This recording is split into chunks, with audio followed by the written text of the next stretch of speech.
ಹಾಸನ ಜಿಲ್ಲೆಯ ಮಲೆನಾಡು ಭಾಗದಲ್ಲಿ ನಿಲ್ತಾ ಇಲ್ಲ ಗಜಪಡೆ ಅಟ್ಟಹಾಸ. ಕಾಫಿ, ಅಡಿಕೆ ನಾಶನ ಪೈಪ್ಗಳನ್ನು ಕೂಡ ತುಳಿದು ದಾಂಧಲೆ ನಡೆಸಿದೆ. ಬೇಲೂರು ತಾಲೂಕಿನ ತೊಳಲು ಗ್ರಾಮದಲ್ಲಿ ಕಾಡಾನೆಗಳ ಅಟ್ಟಹಾಸ ನೋಡಬಹುದು. ಟಿಎಸ್ ಮಧುಕರ್ ಅನ್ನೋರಿಗೆ ಸೇರಿರುವಂತಹ ತೋಟ, ಈ ಒಂದು ತೋಟದಲ್ಲಿ ಬೇಡು ಬಿಟ್ಟಿರುವಂತಹ ಕಾಡಾನೆಗಳ ಹಿಂಡು ಗಜಪಡೆ ದಾಳಿಯಿಂದ ಅಪಾರ ಪ್ರಮಾಣದ ಬೆಳೆ ಕೂಡ ಹಾನಿಯಾಗಿದೆ.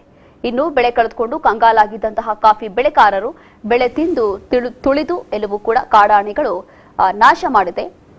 ಕಾಫಿ ತೋಟದ ಮಧ್ಯೆ ಬೀಡು ಬಿಟ್ಟಿರುವಂತಹ ಗಜಪಡೆ ಮರಿಗಳು ಸೇರಿ 25ಕ್ಕೂ ಹೆಚ್ಚು ಕಾಡಾನೆಗಳ ಹಿಂಡು ಇಲ್ಲಿ ಬಂದಿರುವಂತದ್ದು ಸಮಸ್ಯೆ ಕೈ ಮೀರಿದ್ರು ಕೂಡ ಕಣ್ಮುಚ್ಚಿ ಕೂತಿದೆ ಸರ್ಕಾರ. ಹಾಗಾಗಿ ಸರ್ಕಾರದ ವಿರುದ್ಧ ಆಕ್ರೋಶವನ್ನ ಹೊರಹಾಕಿದ್ದಾರೆ. ಕಾಡಾನೆಗಳ ಹಿಂಡಿನ ದೃಶ್ಯ ಇದೀಗ ಡ್ರೋನ್ ಕ್ಯಾಮೆರಾದಲ್ಲಿ ಸೆರೆಯಾಗಿದೆ. ಹಿಂಡು ಹಿಂಡಾಗಿ ಲಗ್ಗೆ ಇಟ್ಟು ಬೆಳೆಯೆಲ್ಲವೂ ಕೂಡ ನಾಶ ಮಾಡ್ತಾ ಇರುವಂತಹ ಗಜಪಡೆ ಈ ಒಂದು ದೃಶ್ಯಗಳಲ್ಲಿ ನೋಡಬಹುದು.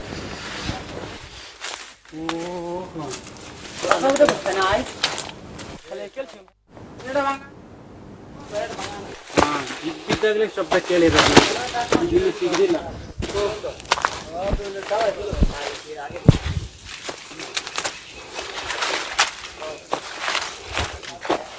ಈ ಒಂದು ಡ್ರೋನ್ ದೃಶ್ಯಗಳಲ್ಲಿ ಗಮನಿಸಬಹುದು ಹೇಗೆ ಕಾಡಾನೆಗಳು ಈ ಒಂದು ಭಾಗದಲ್ಲಿ ನುಗ್ಗಿದವೆ. ಹಾಸನ ಜಿಲ್ಲೆಯ ಮಲೆನಾಡು ಭಾಗದಲ್ಲಿ ನಡೆದಿರುವಂತಹ ಘಟನೆ ಇದು. ಗಜಪಡೆಯ ಅಟ್ಟಹಾಸ ನೋಡ್ತಾ ಇದ್ದೀವಿ. ಅದರಲ್ಲೂ ಕೂಡ ಕಾಫಿ ತೋಟಕ್ಕೆ ನುಗ್ಗು ಬಿಟ್ಟಿದ್ದಾವೆ. ಕಾಫಿ, ಅಡಿಕೆ ಎಲ್ಲವೂ ಕೂಡ ನಾಶ ಮಾಡಿದೆ, ತುಳಿದು ದಾಂಧಲೆ ನಡೆಸಿದೆ. ನೀರಿನ ಪೈಪ್ಗಳನ್ನು ಕೂಡ ತುಳಿದು ಎಲ್ಲವೂ ಕೂಡ ಹಾಳು ಮಾಡಿಬಿಟ್ಟಿದೆ. ಬೇಲೂರು ತಾಲೂಕಿನ ತೊಳಲು ಗ್ರಾಮದಲ್ಲಿ ನಡೆದಿರುವಂತಹ ಘಟನೆ ಇದು. ದಿಢೀರಾಗಿ ಹಲವು ಆನೆ ಮರಿಗಳು ಕೂಡ ಈ ಒಂದು ದೃಶ್ಯಗಳಲ್ಲಿ ನೋಡಬಹುದು. ಕಾಡಾನೆಗಳು ಇದು ದಿಢೀರಾಗಿ ಬಂದಿರುವಂತದ್ದು. ಇಷ್ಟೆಲ್ಲ ಲಾಸ್ ಆಗ್ತಾ ಇದೆ, ನಾಶ ಆಗ್ತಾ ಇದೆ, ಬೆಳೆ ಎಲ್ಲವೂ ಕೂಡ ಬರ್ಬಾದ್ ಆಗ್ತಾ ಇದೆ. ಹಾಗಾಗಿ ಪಾಪ ಇಲ್ಲಿನ ರೈತರು ಕಂಗಾಲಾಗಿದ್ದಾರೆ ಅಂತ ಹೇಳಿ ಸಂಬಂಧಪಟ್ಟಂತ ಅಧಿಕಾರಿ ಹೇಳಿದ್ರು ಕೂಡ ಯಾರು ತಲೆ ಕೆಡಿಸ್ಕೊತಾ ಇಲ್ಲ, ಬಹಳ ನಿರ್ಲಕ್ಷ್ಯವನ್ನ ತೋರಿಸ್ತಾ ಇದ್ದಾರೆ.